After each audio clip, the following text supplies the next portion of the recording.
Hey everyone, this is Chris Keys for Premier Guitar. I'm hanging out with Derek St. Holmes. How are you doing? I'm good, man. How are you? Very good. Cool. You are well known as a singer, but you're playing guitar again with Brad. Yeah. And so talk to us about your guitars. What one would you say is your number one on this my run? number one is a Gibson. Of course it would be a Gibson Les Paul.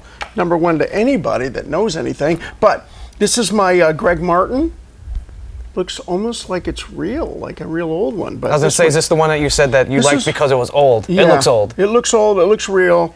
And Greg's a buddy of mine, and I had a chance. He was kind enough to let me play his.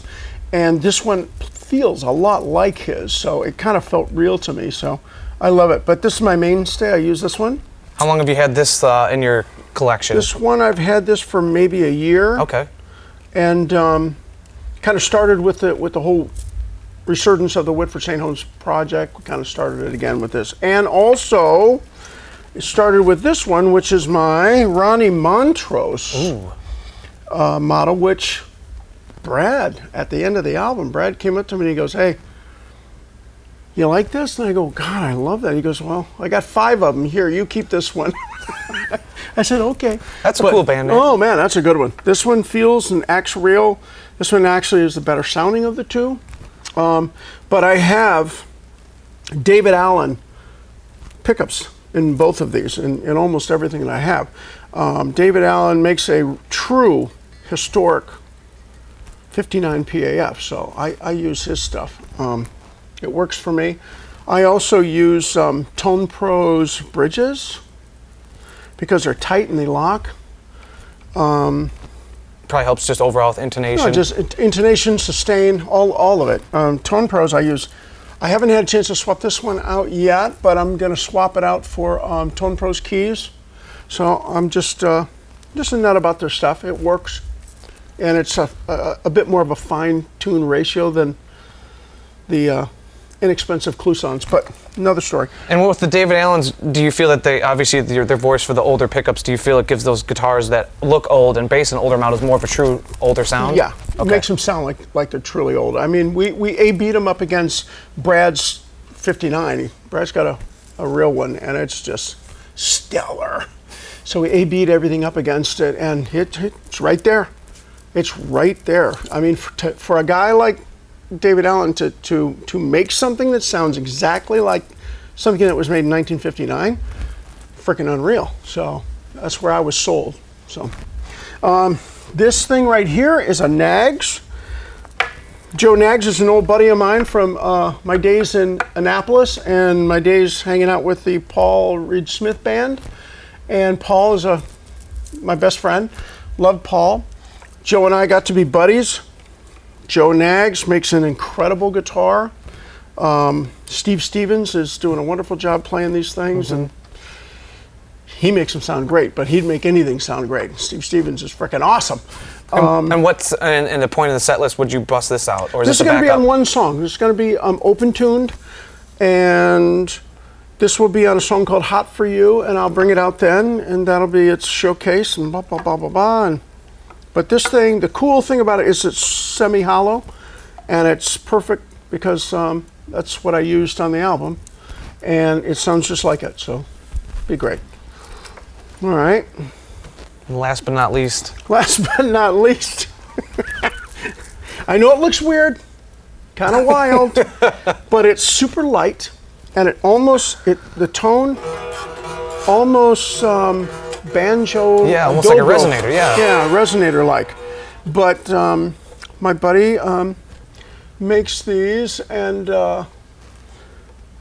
they're called Cline Guitars, and he's out of Dallas, he's out of Texas, so I'm taking it out. I told him I'd try it. So far it sounds great. And we're going to give this one a go. This kind of reminds me of the way Ron Wood took out those Zematis the first time, because everybody went, "What the heck is that?" Now try to find one. Yeah. You know? But, and this has Seymour Duncans in it. I think these are like Jeff Beck. And we're going to find out. We'll find out about this one. The true test will be on the road. True test will be, I don't even know what kind of keys those are, but they look like they're fabulous, and they lock. And they're black, so they're going to be cool. Yeah. All right, let's move on to pedals. Yes, sir. All right, so I'm pretty simple. but I do like pedals, and I think they certainly add. So I'm a big fan of Boss pedals. I know there are zillions of pedals out there, but I'm a huge fan of the Boss tuner, and I'm a huge fan of the Zen Drive. If you don't know what a Zen Drive is, a Zen Drive will make anything sound like a big Marshall. If you're smart, you find a Zen Drive. They're not easy to find. They're hard to find. Yeah, Hermedia Audio. Yeah, Yep. I call them all the time. It's like he left the planet. I can't find him. And also, what stands up to that is the new AC Booster Comp by Exotic Pedals. They sent me one, and I remember talking to them, and I said, man, if you think you can beat the Zen Drive, then you have it. Send it to me, because I'd love to try it. So they sent me one, and you see both of them there. You don't see just one. They both do a different job, but a great job. This one's got, when I need a little more high end in the Marshall thick sound, I click this one on instead of this one. But if I just need blanketed big, like AC/DC chords, something like that, Zen Drive, you know. So, just a pedal train mini, boom, boom, boom, simple. If this blows up, we'll go get another one. I don't have anything that's favorite. I'm not a favorite guy. See these amps? Can we go to amps now? Yes, sir. Now, this thing right here, 3 monkeys. This one's called a sock monkey. It is 18 watts, probably the best sounding amp I've ever heard that's brand new. I've got plenty of Marshall 1974 X's, and that's the end all be all for me right now. Those sound fabulous. This sounds every bit as good. And again, I'm a Marshall guy. I've used Marshall ever since I was, I don't know, 14. Thank God I was lucky enough. My parents helped buy it for me because I didn't have the money. I was in a band. So I use a reissue 50. It's not a hand wired. I wish it was a hand wired, but I don't hear the difference. I guess guys hear the difference. Once I turn this thing up past 3, if you can hear the difference, your name must be, I don't know. Eric Johnson. That's Jim what Marshall. I was thinking of. Sorry, Eric. You're a bad boy. You're fabulous. But Eric, he can hear that stuff. I'm much more simple. We're mere mortals. Yeah, I'm just a mere mortal. But and I'm using reissue cabs with 25s in them, 2 of them, and I also have a hand-wired 100 that I'm not sure if I'm going to take out. I don't think we need that. I think between this 50 and the 18 watt, with a mic on this 18 cab, it is sweet. So I think we got it covered. And this adds, the power that I'm used to and the feel of that English big, thick sound, I mean, I grew up on a lot of that early, Cream. I saw Eric Clapton. I'm sitting in front of him watching with these big Marshalls, and I went, holy. So that's why I got that sound. And to just clarify, do you run both of them at the same time, or is one on and the 3 monkeys as a backup, or? 3 monkeys is I have a feeling right now it's looking like looks like a backup, but when we set up tomorrow and get ready to go, this one's going to be on, that's going to be on, be separate mics. I'll get that nice little crunch. I'll get this big crunch. Because once this cranks up, you're not going to hear that anymore. but it's the sound, and it goes out front, and it's what you guys hear, and it's going to be cool. I don't know how to make it much more simple other than that. Some guys make a big deal out of it. I mean, basically all this stuff right here means nothing without these, without that, and do you without do anything this. special for your hands? Do you do manicure or anything? I don't. Hand lotion? No. I thought about getting my nails done, but no, I don't. I'm just the worker bee, I mean, when I started with Nugent was no frills, man. It was out. Whatever we had, we used it. We made it happen, and I learned a lot of that from him. I mean, he's there were many situations when I first started with Ted back in '74. We'd go into some place and they didn't have all the, some of the gear we needed, or maybe our gear didn't make it. We had to play the show on whatever was there. So you learn real quick. It's not about all this. Not that it isn't. Yeah. But you got to have it. You got to have it here, and you got to have it here, or you're in trouble. So, but that's what makes this stuff sound so good. And I tell you what, I tell everybody all the time, take a picture of that. I got guys come up all the time. They're going, man, how do you get that sound? I go, well, just take a picture of it. That's all I know, And I have my settings marked with a black magic marker. And I, before we start, I make sure first thing I do is make sure that these are all where they're supposed to be. Then I can go out there and not even look down. I mean, I see plenty of guys tap dancing in front of their pedal board. And I don't know what that is. That's a whole nother deal. And I hardly ever touch that thing once we start, but now we can go to chords and get sort of fine-tuned, can't we? Yes, sir. So, okay, so yeah, on my board I'm using lava cables and using some monster cables. I kind of stay right there. I use, some people, what kind of straps do you use? I use soldier straps because they're pretty. And they use reclaimed materials too. Yeah, I mean, this is like, she made them just like they used to be when I used to first buy them, and they were called Ace straps. So, but I like the nostalgic value of these. It's very cool, and they work. But I kind of still go back to the skinny little strap, and these are really, some of these have the name Fender on them, but they're really levy straps, And they're always real nice to me. They give me any of these that I want, and he always goes, couldn't you pick a fancier, more expensive strap? And I go, oh no, it's Harvey. I said, Harvey, that's all I use. He goes, okay, all right. So, and I always like that whole Jimmy Page, Jimmy's got it down here and a little skinny strap holding it on. And used to, I thought it hurt my back, but turns out the Les Paul I used was 11 pounds. Who knew? This one's 7.5 or 8, big difference. Yeah, it's a lot more manageable. Picks, I use heavies, any kind of tortoiseshell heavy. We've been using Diodario.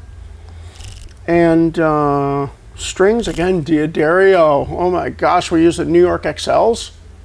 If you haven't tried them, you gotta try them. I normally use a 9 because I got wimpy little fingers. And I started using the New York XL 10s, and oh my gosh, I can push them everywhere and just go crazy. So that's kind of what we're doing there. So other than that, that's kind of the rig rundown. It's Gibson Les Pauls and Marshall amps. That's how you get that sound. Take a picture, folks. You got it. Thank you, Derek. Thank you. All right, we'll go talk to Brad. All right, we just wrapped up with Derek. We're here with Brad. Brad, thank you for taking the time again with us. We did one about 4 or 5 years ago. Colleague Jason took care of you, and Joe's tech, Trace Foster, and covering the gear. So I'm interested to see how different this is. Obviously, with Aerosmith, it's a lot bigger situation and venues, but I'm curious if you have any of the same guitars you had out last time. Is that the case? Do you have all new guitars here? Well, this one is this Strat I've been using for the past couple of years. It's one of those 65 reissues. So they came out with what was it, 56, 59, and 65, something like that. Mm-hmm. And I went out to Fender in California and did a little video demonstration, and they let me walk away with this thing. Oh wow! And I've been using it ever since. It's just a very special Strat, and just kind of covers all the bases that I need to cover. Would you say out of the 4 that you have here, is that maybe your main one that you use probably the most throughout? That would be the main one when I'm using the Strat. I kind of have it set up where I can use either the Les Paul or the Strat. Mm-hmm. I like the color of this against Derek's Les Paul.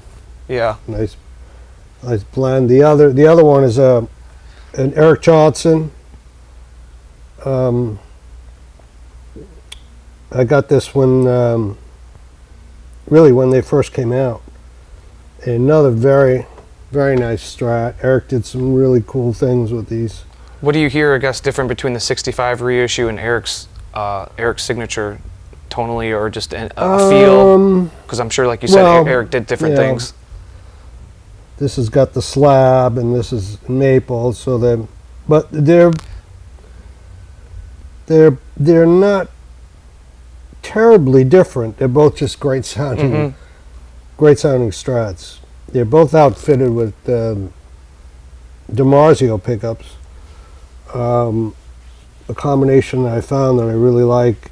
The main reason I like them is they're, there's no hum. Noiseless. So they're noiseless pickups.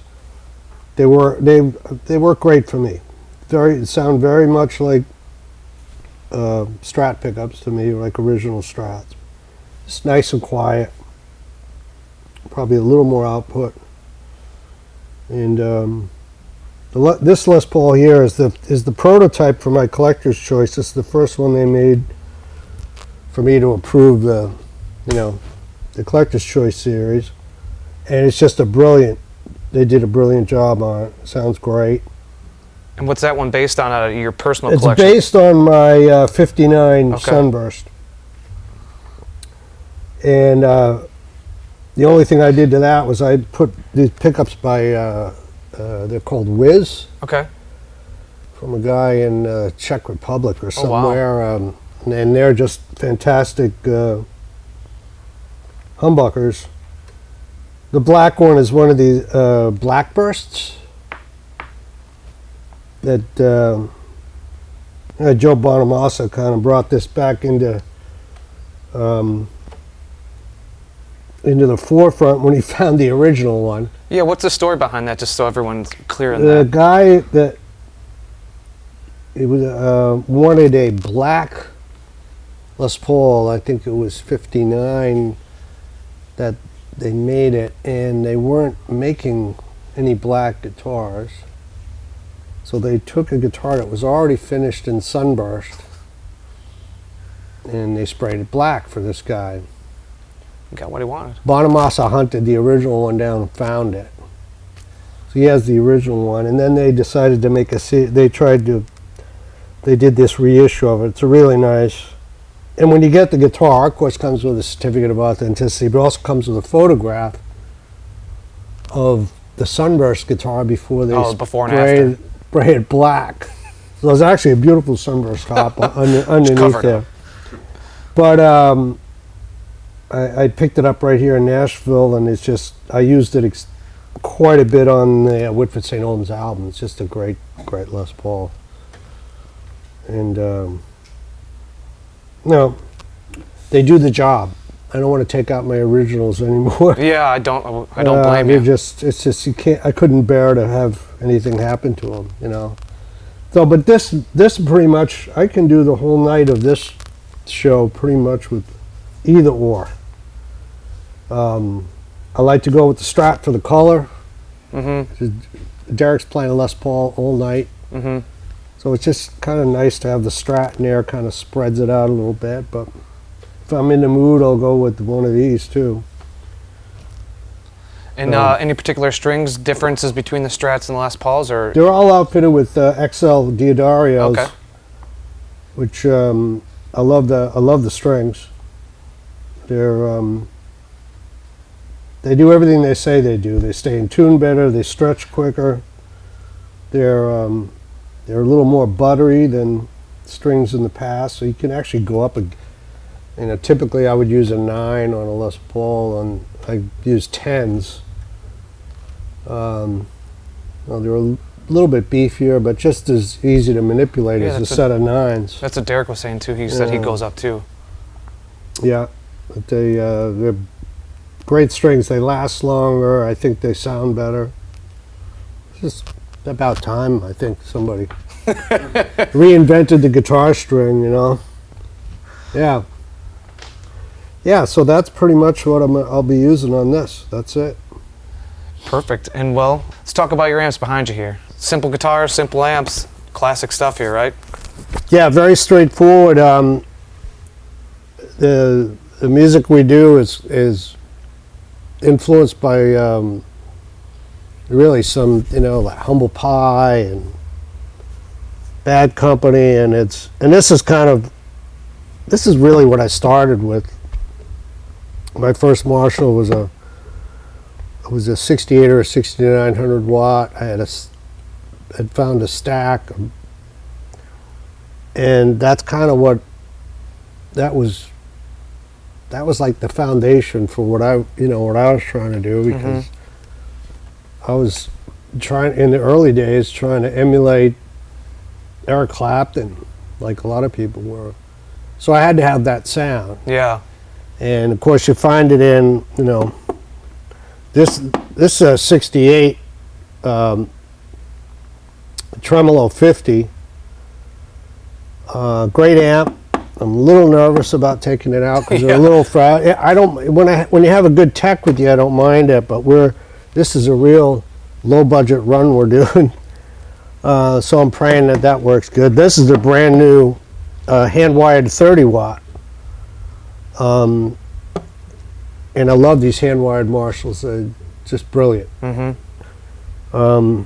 This 30 watt's probably as loud as this 50 watt, but I guess because this is brand new stuff, just works more efficiently. And this is like a 71 orange Marshall that I got, I don't know, about 2 years ago. Again, I love the old cabinets, the old birch. Just can't beat the sound of them. It looks phenomenal too. So it's a very straight ahead, not a lot of frills, not trying to reinvent the guitar or anything. And I know when we went out to do your rig at about 2011, you had some Three Monkey stuff and then a couple of Paul Reed Smith's personal amps. Obviously, that was again with Aerosmith, but you just wanted to go with Marshall this time, or what made you change? I'm sure you're always changing amps between now and then. Well, we did our record with primarily Three Monkeys and really emulating this type of a sound. Gotcha. And the Three Monkeys we were using, they're 18 watters. They sound great, but we wanted to have a little more muscle for the live stuff. We've done live with the Three Monkeys. It works great, but we wanted to have a little more oomph. So back to old school, straight up Marshall, simple pedal board, all about the performance. Super easy.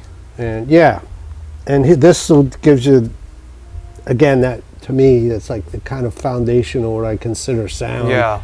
There's a Les Paul plugged into one of these.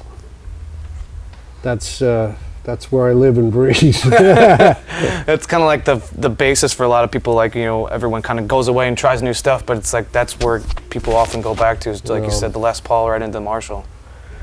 It's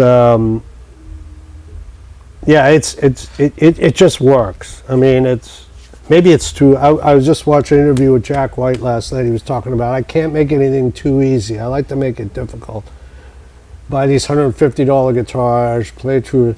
He's playing through stuff that he doesn't know if it's going to work or stay in tune. Yeah. But he loves that it makes him work harder.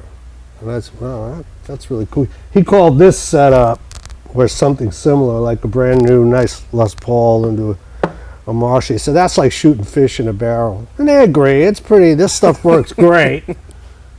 And but I love this theory about working, having, put yourself in a position where you really got to push yourself, so. But you don't want to do that.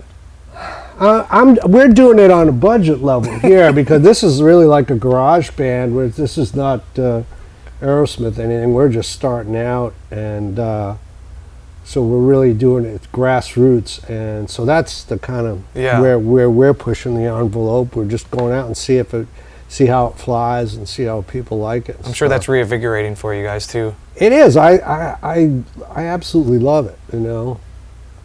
It's old school, and it's kind of going back to jumping in the station wagon with everybody. That's kind of what it feels like. I'm going doing a gig. Although we have a bus, but you know. But we have, you know, yeah, the crew and the band, everybody on the bus and the trailer, and we have a ball. Well, good. Before we get out of here, let's talk pedals real quick. Yes, sir. Yeah. All right, Brad, we've covered the guitars and amps, and your pedal board kind of matches what we had there, lean and mean. So talk to us through your pedal board here. Yeah, very lean. We were talking old school before. I mean, I always like to go just a cable into the amp. You got the right amp, you can do it. Just control everything with the guitar volume.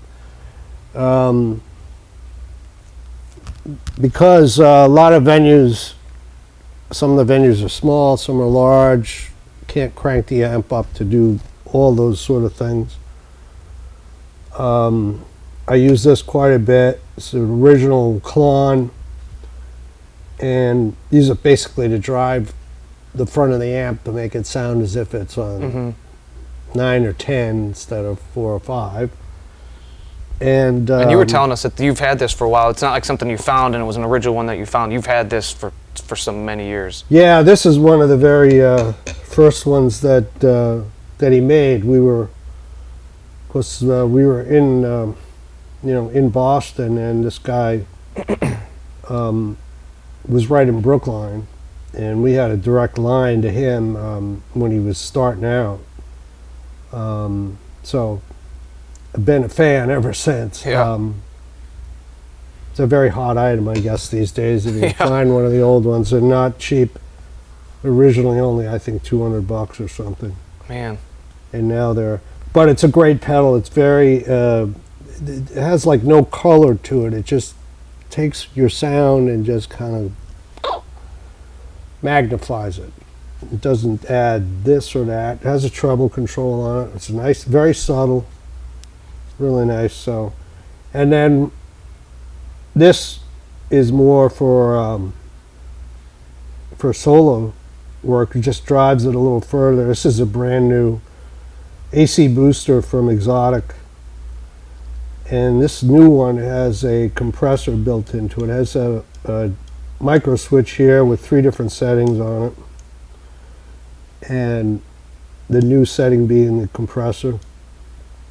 Another very natural sounding pedal.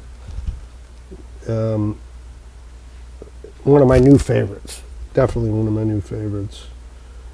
Also from Exotic, this is their new wah, and this is based, of course they all say they're based on the original Clyde McCoy, but this one really sounds like it. And it has a lot of,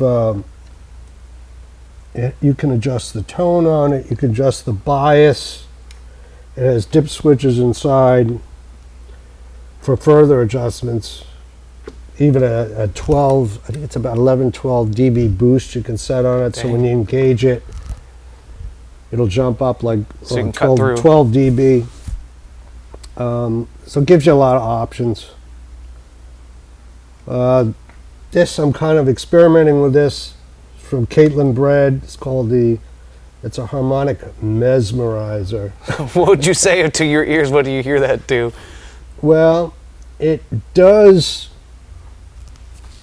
make the guitar pop a little more, and I'm not sure what it's doing. It sounds like somewhere between a phase and a chorus kind of thing, but so far I'm liking it for different things. Kind of makes the guitar just pop a little more. So far so good. I'm digging it. And then the H9,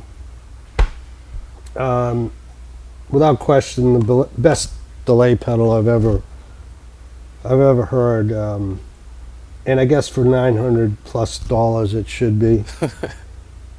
My beef with delay pedals is it's like an on-off switch. Yeah. And you can't, it's like, man, you got all this. Can we make this like a little more gradual somehow? This one sounds like to me like you're in a studio and it's going off in a chain and coming back, and just it sits right in your mix beautifully. Mm-hmm. And those I pedals can do a lot. basically use it for a little bit of echo, and then and just kind of fattens up the sound. Again, makes it jump a little more. Very nice pedal. And all powered with a Voodoo Lab power supply. Pretty simple stuff here, Very Brad. simple, yeah. No racks.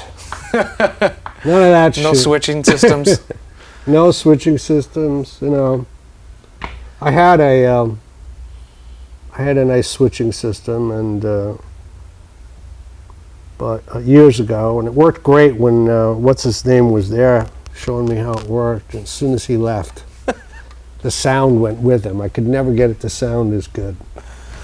But I'm just old. I'm just old school. I always will be. Yeah. It's too the racks and the switch. It's like, man, it's just my signal's going all over. Nah. When you start needing to have manuals and diagrams for everything, it's where it gets a little dizzy. It's too much. It's too much. Plus, a guitar ought to sound like a guitar. You know, you don't want to get too far away from. You know, I mean, I love some of the stuff that guys are doing now, kind of reinventing some guitar, and I love what's going on. But I like a guitar that sounds like a guitar. Yeah, I think we do too at Premier Just Guitar. old school. Just old school. Give me straight up. Play it. Don't reinvent it. You know. Yeah. You heard it from the man himself.